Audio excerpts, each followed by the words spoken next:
le 15 octobre. C'est un couvert qui a été semé le 10 juillet suite à la récolte d'un triticale qui était après un précédent maïs.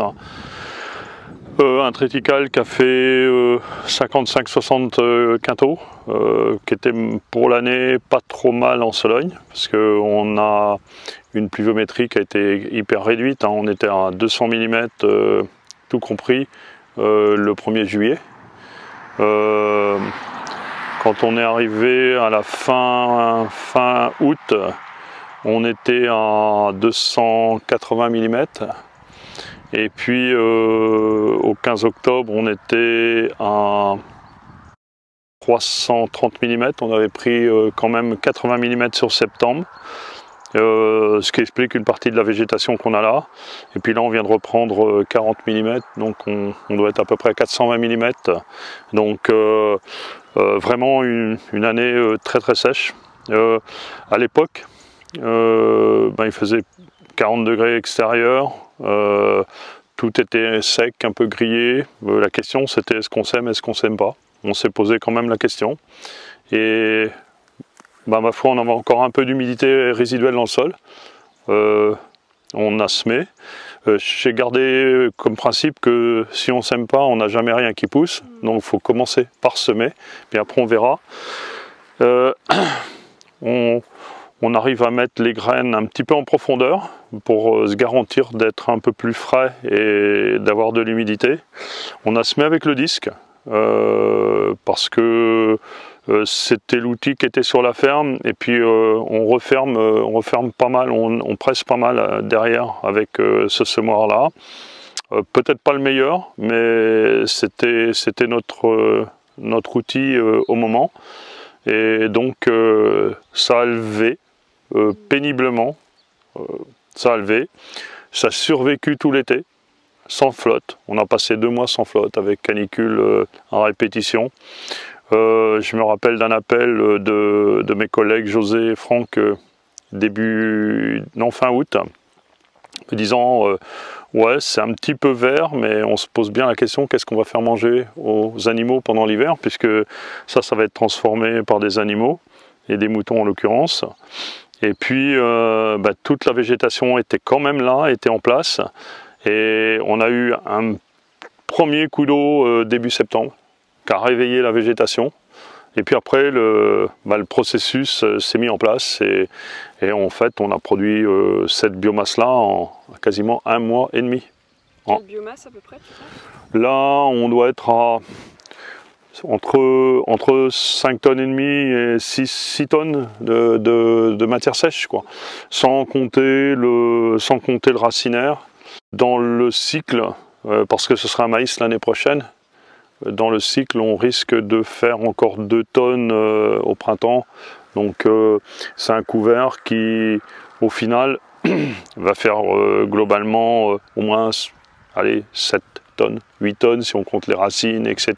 Ce qui est assez exceptionnel, alors que c'est une année c'était une année très compliquée. Ça reste une année compliquée, mais ce qui montre bien que c'est pas tant l'eau qui est le facteur limitant, c'est la gestion du peu d'eau résiduelle pour faire lever. Et souvent il y a de l'humidité en fond derrière les céréales, un petit peu, si on sait aller le chercher. Alors on ira le chercher d'autant plus facilement qu'on est en ACS, parce que les racines vont pouvoir descendre, et puis on va pouvoir aller chercher l'humidité. Alors nous on a cette facilité maintenant, comme on a de l'argile, qu'on a quand même un petit relent d'humidité qui persiste. Ça s'est arrêté quand même pour les maïs. Faut bien dire qu'on a ramassé les maïs secs à 15 d'humidité fin septembre. Donc ça donne une idée aussi de la rudesse du climat. Mais on peut arriver à aller chercher l'eau. Et souvent, les sols sont cuits, bouillants et secs en surface. Alors que, ma foi, dès qu'on peut faire lever, on va pouvoir arriver à faire descendre les racines, en plus du frais. Ça arrive à survivre. Et des plantes qui survivent un été comme ça ont dépensé énormément de photosynthèse à faire leurs racines. On avait certainement un système racinaire fin août qui était extraordinaire, puisqu'ils avaient survécu. Et il suffisait de rajouter un peu d'eau qu'à ramener de la minéralisation pour lancer une végétation et faire en sorte que, admettons qu'on ait produit une petite tonne pendant l'été, qui était certainement ça.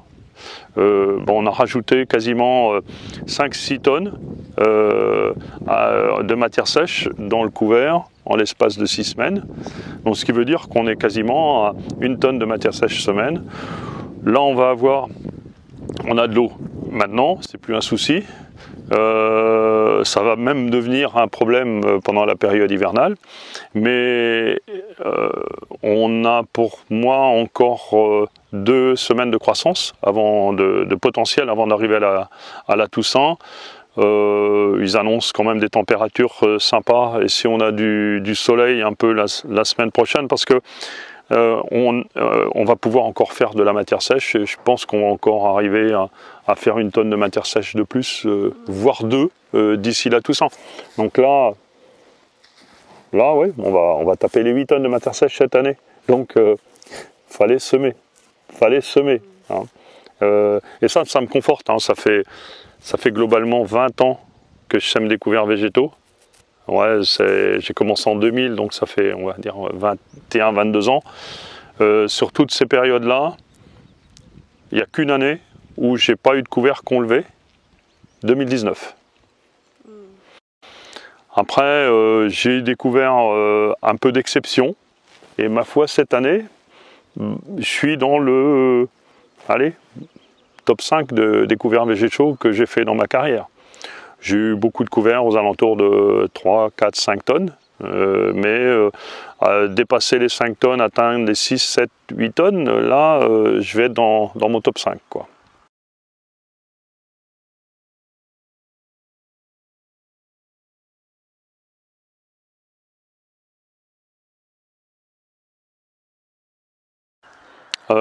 Pour l'instant, ils y sont pour rien. Peut-être que psychologiquement, ils m'ont encouragé pour que ça pousse.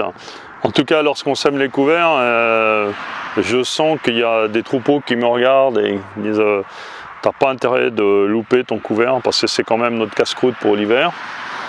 Il y a le berger José qui me regarde aussi. Il me dit ouais, faut que tu réussisses parce que c'est notre casse-croûte pour l'hiver. Indirectement, certainement, puisque voilà 2 ans, le couvert était pâturé avant le maïs.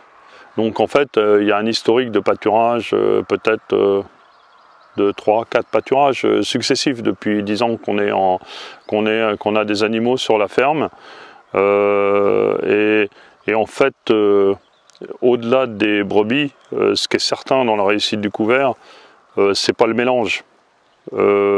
C'est pas la manière de semer, c'est la fertilité que j'ai accumulée, l'auto-fertilité, l'organisation structurale du sol, l'activité biologique, et qui fait qu'en fait, à partir du moment que tu mets une graine, même si les conditions sont dures, on va appeler ça vraiment de la résilience, mais en fait, tu arrives à traverser, et quand les conditions deviennent favorables, là, ça permet d'exploser, quoi.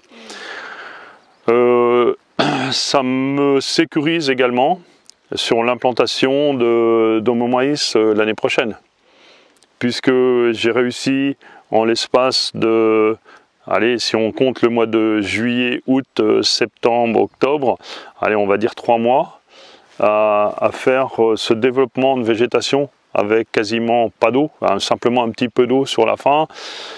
Ça veut dire qu'on a de la fertilité, qu'on a de la structure, qui a des grandes chances que mon maïs fonctionne très bien l'année prochaine et que mon besoin d'eau pour la culture de maïs va être minimisé, ce que je vois aujourd'hui sur les récoltes qu'on a pu faire, que mon besoin de fertilité exogène sur le maïs va être également très limité. Et en fait, parce que je suis capable de produire cette biomasse-là. Et donc là, si on prend des chiffres rien qu'en azote, un couvert comme ça, si on l'estime à 6 tonnes de matière sèche aujourd'hui et à 30 unités d'azote, parce que les légumineuses sont assez faibles dedans, ils sont en train de monter, mais ils sont pour l'instant assez faibles. On voit un couvert qui a été d'abord tournesol, très sorgho, Et puis depuis qu'on est arrivé à l'automne, on a eu quand même un mois de septembre qui était assez frais en début, et qui a déclenché une minéralisation, qui a donné la place avec quelques gelées blanches, donc qui a tanné un petit peu les sorgho, et ça a donné une place formidable pour les crucifères. Donc aujourd'hui, les radis, les moutardes. On peut regarder de plus près un petit peu. Est-ce que tu peux nous montrer les différentes espèces? Ouais, donc il y avait un petit peu de moutarde brune, donc énorme. On va atteindre 2,50 m, c'est énorme. Mon couvert, la plante un peu qui marche tout le temps, ici c'est les radis fourragés. On fait des trucs, là on fait vraiment de la grosse biomasse. Ça c'est assez génial. Un couvert, une plante qui prend de plus en plus de place, c'est les sorgho. Alors bon, il arrive aujourd'hui en bout de course, hein, mais il a pris deux gelées blanches. Mais en fait, c'est lui qui était très présent, voilà, 15 jours, 3 semaines sur la parcelle, quoi, parce qu'on sortait de l'été, on était encore en grosse température. Alors il y a une plante qui s'est un peu trouvée étouffée, c'est les tournesols dans l'histoire. Hein, donc là on a encore des tournesols qui sont présents. Donc ça nous fait déjà 3 plantes. Sinon on a un peu de moutarde d'Abyssinie qui est présent. Ça je pense que c'est une moutarde d'Abyssinie. Les fleurs violettes c'est aussi des radis. Hein. Pardon? Les fleurs violettes ce sont aussi des radis. C'est des radis. Hein, il y a des fois du violet, il y a 2 variétés dedans. Hein, ça doit être une moutarde d'Abyssinie. Il y a plusieurs sortes de crucifères. Il y a du millet, parce que j'avais un peu de vieilles semences de millet qui traînaient. Donc on a mis, il y a du millet qui traîne dedans, donc graminées d'été, on en C4. Donc voilà, les oiseaux aiment ça, je ne sais pas si les moutons vont aimer ça. Il y avait il y a de l'avoine brésilienne, un peu de lin. Voilà, là c'est pas de l'avoine brésilienne, ça c'est de l'avoine brésilienne et du lin. Voilà. Il y a un peu de graminées estivales qui a poussé dedans. Mais ça, on est avoine brésilienne lin qui était présent. Voilà, on a une autre avoine brésilienne qui va sortir. Normalement, il y a des colzas dedans et il y a du trèfle incarnat aussi. Et du pois, de l'avesse et des févroles. Là, il y a du pois. Il faut chercher un peu. Voilà, il y a du pois qui est là. Du pois fourragé. Voilà. Il y a quelques graines de facélie qui traînaient aussi dans le hangar, mais il y a de l'avesse et il y a un peu de trèfle incarnat que je vois dans les allées. En fait, comme ça a été broyé, je vois le trèfle incarnat qui ressort dans les allées. Non, là on a une super biomasse avec les gousses des radis. Voilà, on a une veste ici avec les radis qui sont comme ça en gousse. C'est une super biomasse. Voilà. Alors, les légumineuses, en fait, ils ont eu mal dans l'été, mais on a un petit peu de. On a la veste qui est en train de se réveiller, qui est en train de sortir là. Il y a un colza là. Voilà, ça c'est un colza qui est là. 35-40 kg. Là, c'est un colza qui est là. Voilà, 35-40 kg. Voilà un trèfle incarnat. Voilà, ça c'est le trèfle incarnat qui est là.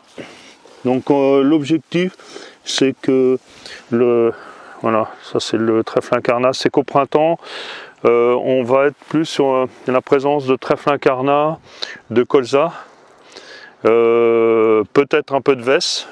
Là elle est présente là. Elle est là. C'est des parcelles où on commence à avoir un peu de raies-gras.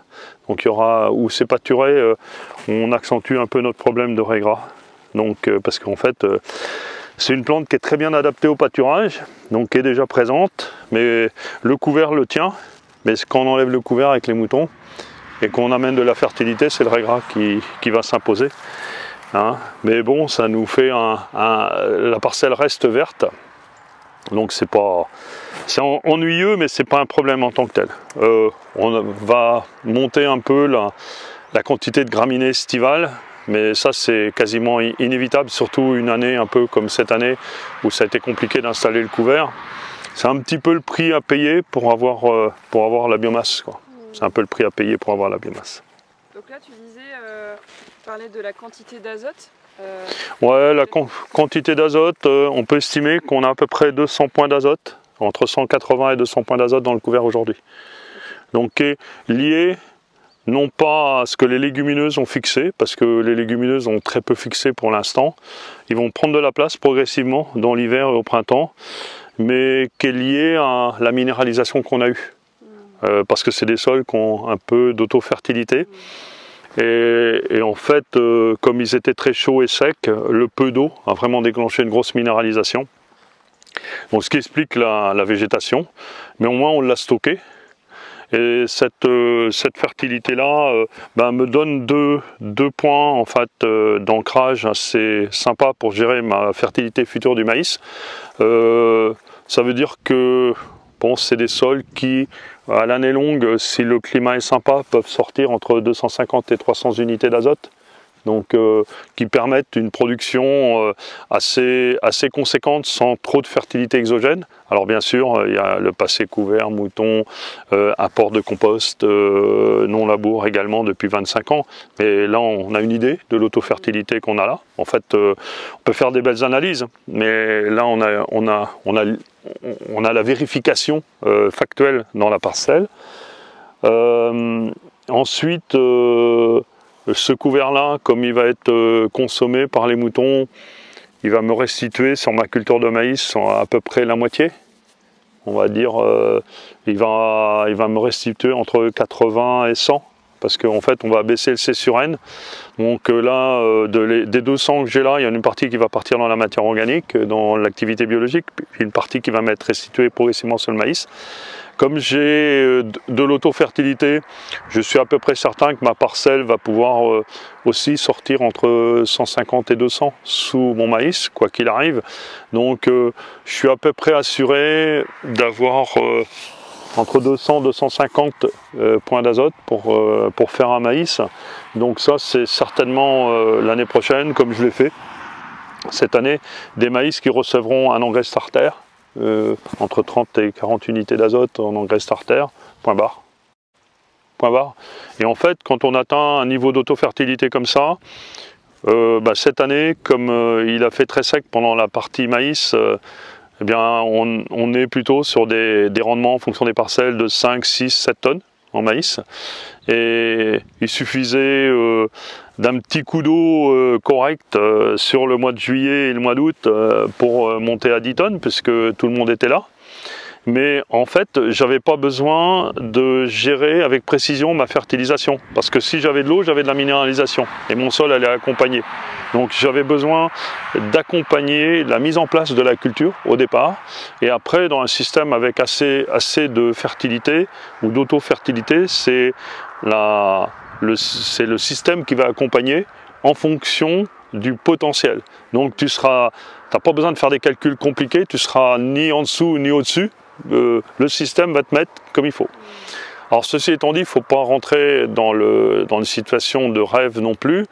Si on fait 7-8 tonnes en maïs, on va exporter dans le grain 120 unités d'azote. Donc il va bien falloir que cet azote-là rentre à un moment donné. Soit elle rentre avec de l'engrais exogène, soit elle rentre avec du compost, soit elle rentre avec des légumineuses. Donc il va bien falloir qu'il y ait de l'azote qui rentre dans le système. Donc on voit bien que l'équation azote, elle n'est pas si simple que ça. Et il en faut, pour nourrir, enfin supporter l'activité biologique, il en faut pour rentrer du carbone, puis il va en falloir pour la culture. Donc faut pas qu'on rentre avec l'idée que à un moment on n'aura plus besoin d'azote, ça va tourner tout seul. Non, ça peut tourner tout seul, mais il va falloir continuer à avoir des sources d'approvisionnement pour fournir les quantités nécessaires à toutes les phases que l'on a, quoi. Parce qu'il y a bientôt dans une croissance carbone, enfin si on est dans 1,7 tonne de matière de carbone, d'équivalent CO2, alors il faut rediviser ça par 4, ça fait 4 à 500 kg, admettons, 4 à 500 kg de carbone. ça veut dire que en moyenne sur la ferme, il y a 50 à 60 kg d'azote qui sont stockés dans ma matière organique. Donc en fait, si ma culture m'en prend 200, 250 et si le carbone m'en prend 50 à 60, il me faut quand même que j'ai 300 kg d'azote. Si ma culture en exporte 100 ou 150 et que mon sol m'en stocke 50, 60, il me faut 200. Il faut que je les trouve, quoi, les 200 dans le système. Alors les légumineuses vont m'aider, les composts vont m'aider, puis après je compense avec de l'azote. Mais c'est un calcul un peu complexe, mais qui fait que quand on commence à avoir du roulement et qu'on a de la charge, c'est beaucoup plus facile à gérer. Alors après, on arrive à des niveaux élevés de fertilité où il faut absolument pas lâcher. Parce que là, si on prend un choix inverse, j'aurais pu me dire, bien l'été est sec, on n'implante pas de couvert, c'est pas possible, ce sera pas possible, entre guillemets, baisser les bras. Mais en fait, j'aurais aujourd'hui un sol nu ou avec du salissement. Pour éliminer le salissement, ben, j'aurais peut-être été obligé de le travailler. Donc j'aurais accentué la minéralisation. Ce qui veut dire que d'une certaine manière, toute la fertilité qui est dans le couvert, c'est globalement de la fertilité qui m'aurait échappé pendant l'hiver. Donc plus on a d'autofertilité, plus on est tenu à faire pousser aussi des couverts ou de la végétation pour la garder dans les mains. Parce que faire vivre la parcelle. Faire vivre la parcelle, parce que sinon on va être les pires en matière de qualité de l'eau, ouais. Parce qu'on a de l'autofertilité. Il y a de la vie. Il y a de la vie, il y a du carbone, il y a de l'azote qui circule, alors qu'une parcelle qui aurait un niveau d'autofertilité râle et pâquerette, son risque d'impact sur la qualité de l'eau est très faible. Alors que moi, qui ai une parcelle qui fonctionne bien, mon risque d'impact sur la qualité de l'eau, si on regarde que ça, est assez forte quand même.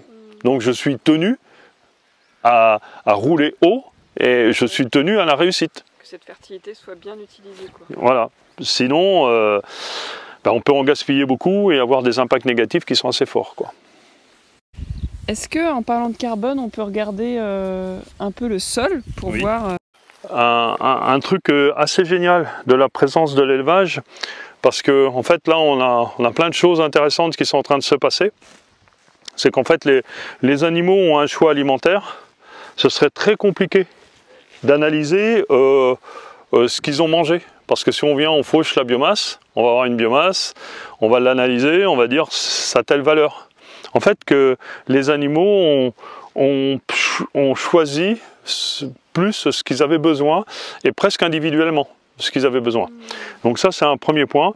Ensuite, ils ont rabattu de la végétation au sol et en fait, ils ont fait en sorte que l'activité biologique du sol avec leurs excréments a déjà de la nourriture à l'automne.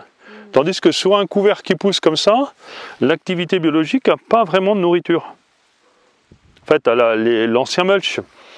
Mais là, l'activité, grâce au passage des animaux, on a une alimentation de l'activité biologique du sol qui est qualifiée, et ce qui va permettre d'être presque plus efficace dans le stockage du carbone, parce qu'ils n'auront pas besoin d'aller chercher de la matière organique, de consommer de la matière organique pour trouver de l'azote pour se développer. C'est les animaux, en rabattant très tôt, qui ont ramené du verre, du sucre en surface. Et maintenant, si on regarde un petit peu ce qu'on a.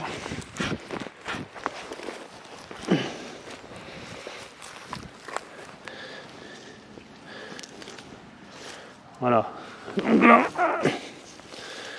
voilà, ça c'est la terre d'origine. Ça c'était pas une super parcelle.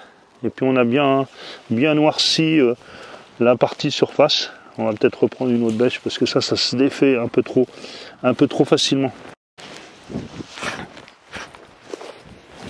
Voilà.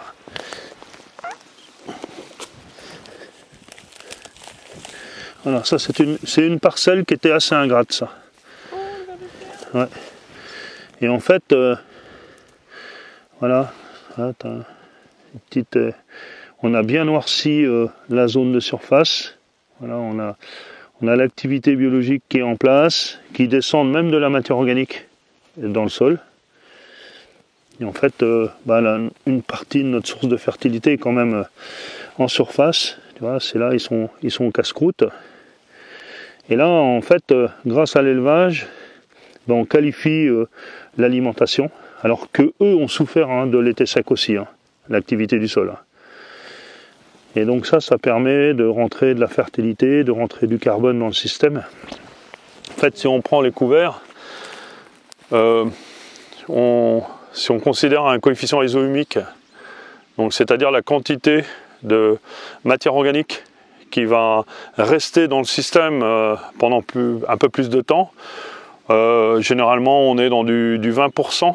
Donc sachant qu'une biomasse comme ça, si on met, allez, on va rester sur 6 tonnes, tu as 40% de carbone dedans, donc ça te fait environ 2,5 tonnes de carbone. En face de nous, là, on a 2,5 tonnes à 3 tonnes de carbone stocké dans la végétation à l'hectare.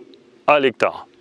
C'est énorme quand on y pense, puisque l'élément constitutif du végétal le plus important, c'est du carbone. 40-45%. Le deuxième, c'est de l'oxygène, 40%. Le troisième, c'est du H. H2O, on retrouve, et le C. Et en fait, après, on arrive sur l'azote, qui est 3-4%. Donc, et ça, c'est des éléments un peu plus organiques, plus minéraux, puis on va retrouver le phosphore, la potasse, etc. Mais l'élément constitutif principal, c'est le carbone. Si on rajoute les racines, allez, on est à 3 tonnes de carbone, là, sans problème. 3 tonnes de carbone à l'hectare. Sachant que si on prend un coefficient isohumique de 20%, c'est 600 kg de carbone qui va rester dans la matière organique, l'activité biologique. Le reste, forcément, il va être consommé par cette activité biologique, il va retourner dans l'atmosphère, mais c'est ça qui donnera de la fertilité. Parce qu'il faut décrocher l'azote, le phosphore du carbone pour retrouver ça, pour que ça puisse repousser. Mais c'est pas grave, ça va continuer, ça va repousser. Et donc ça, c'est ce qui me permet aujourd'hui d'atteindre plus les pratiques non labour, etc., les apports de compost, d'atteindre 1,7 tonne d'équivalent CO2 de séquestration sur l'ensemble de la surface de la ferme. Alors bien sûr, il y a des parcelles qui en font plus, des parcelles qui en font moins. Sont intégrés là-dedans, c'est bien un bilan, sont intégrés là-dedans parce qu'on arrive à rentrer, mais ce qu'on émet. Par les apports d'engrais, etc. Donc c'est quand même une approche bilan. Donc sur 2021, on était à 1,7 tonne. Donc pour se donner une idée, sur mes 140 hectares, 143 je crois qui sont sous le programme, ça fait 223 tonnes d'équivalent CO2. On parle bien en équivalent CO2. Ce qui fait en fait, si on regarde ça par rapport à des kilomètres parcourus avec une voiture qui émettrait comme la mienne entre 140 à 150 grammes du kilomètre, mon calcul me montre que ma ferme stocke le carbone que j'émettrais avec ma voiture si je parcourais 1 600 000 km. Donc en fait, grâce au couvert, à mes pratiques, je peux quasiment faire 40 fois le tour de la Terre au niveau de l'équateur avec ma voiture, chose que je n'aurais pas le temps de faire. Et en fait, faut être clair, je ne suis pas en train de dire ça pour me dire je peux me permettre tout et n'importe quoi parce que moi je stocke du carbone. Non, voilà la contribution qui peut être très forte de l'agriculture à cette problématique réchauffement climatique. Alors c'est ça qui est terrible, c'est qu'une petite partie de notre contribution. Parce qu'il y en a d'autres, on a refroidi les sols, il y en a d'autres, on a renvoyé de l'eau dans l'atmosphère, qui refroidit l'atmosphère ou qui la charge en eau et qui fait que l'air moins sec chauffera moins en tant que canicule et on peut les ajouter et se superpose très bien. Le carbone est simplement une image qui est un peu comprise de tout le monde, mais en clair, je reste quelqu'un qui prône toutes les approches ou les démarches de sobriété, ce qu'on fait déjà avec l'agriculture de conservation en consommant moins de gasoil, quoi. Mais ce qui montre que l'agriculture peut vraiment être au cœur de beaucoup de solutions en termes de réchauffement climatique, couvert aussi en tant que rareté de l'eau. Biodiversité aussi. Biodiversité. Mais c'est un couvert qui héberge vraiment beaucoup d'animaux. d'animaux. On nourrit, là encore aujourd'hui, on a des papillons, on a des abeilles qui viennent se nourrir. On est à la veille de la Toussaint. Jusqu'à la Toussaint, grosso modo, tout le vivant qui tourne autour de la ferme, il va venir partager une petite part avec les moutons. Et c'est pas grave en soi, parce qu'ils prennent pas grand-chose. Hier, on avait une réunion sur ça, sur la biodiversité, dans les mesures que l'on a fait d'insectes cette année, sur ces parcelles-là. On avait en quantité d'insectes piégés, plus d'insectes dans les parcelles agricoles que dans les bandes enherbées, fleuries et dans les lisières que j'ai. Donc en fait, j'avais un tout petit peu moins de diversité biologique dans les parcelles, mais en tant qu'individu piégé dans des petits bols au ras du sol, j'avais une activité biologique de surface avec même des bousiers, des carapes dorées de manière assez conséquente. Alors on ne sait pas quelle surface on impacte lorsqu'on met un espèce de piège comme ça, mais d'après les entomologistes qui étaient là, c'est assez surprenant, quoi. Donc eux aussi aident à la digestion, prennent leur part. Il y a aussi un truc assez sympa qui se passe dans ces parcelles-là, parce qu'on reproche souvent au couvert la problématique campagnole, parce que là, ils sont tranquilles, disons, aucun rapace peut les chasser, c'est même très compliqué pour un renard de rentrer là-dedans. Et en fait, les rapaces ont compris depuis quelques années cette mosaïque de paysages que l'on fait, et en fait attendent que les moutons soient déplacés. Et une fois que ils ont passé 3-4 jours sur une petite parcelle, ma foi là, c'était un gros tremblement de terre pendant que les moutons étaient sur la parcelle, et d'un seul coup, le silence revient, ils vont pouvoir repartir. Mais par contre, la surface est complètement dénudée. Et là, les rapaces ont très bien compris ça, et c'est là qu'ils viennent chasser. Donc en fait, on s'aperçoit que les rapaces suivent le troupeau de moutons en prélèvement de campagnols dynamique, d'une certaine manière. Et donc ça marche pas trop mal. Ça marche pas trop mal. Eh ben merci. Voilà. Est-ce que tu as envie de partager une dernière chose?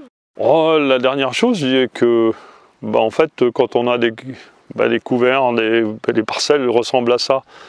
Quand on arrive à l'automne, malgré que ça a été une année compliquée, dans tous les sens, c'est une année compliquée, techniquement, on a cru qu'on était au bord de la catastrophe 2-3 fois, et l'eau nous arrive à une extrémiste, nous a sauvés. Compliqué économiquement, parce qu'en fait les choix, les stratégies sont énormément bouleversés par le prix des engrais, disponibilité ou prix des phytos, le prix des céréales. En fait, on est dans un jeu avec en dents de scie qui complique énormément les choix.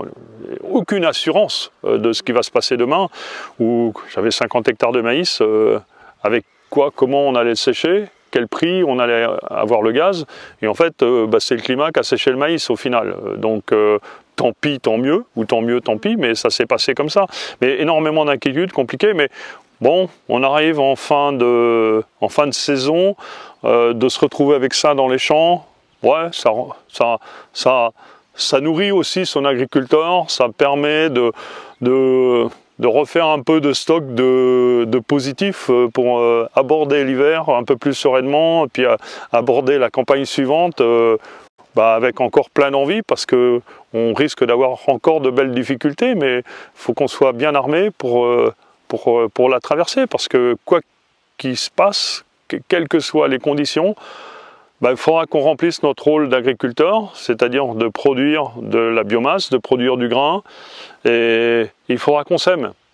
Et donc, ma foi, autant faire le plein d'énergie, un peu, comme les couverts à cette époque-là, pour être prêt à affronter 2023, qui risque d'être un petit peu compliqué, on ne sait pas comment, mais qui risque d'être compliqué. Le cultivateur de photosynthèse. Voilà, et d'énergie positive. Merci.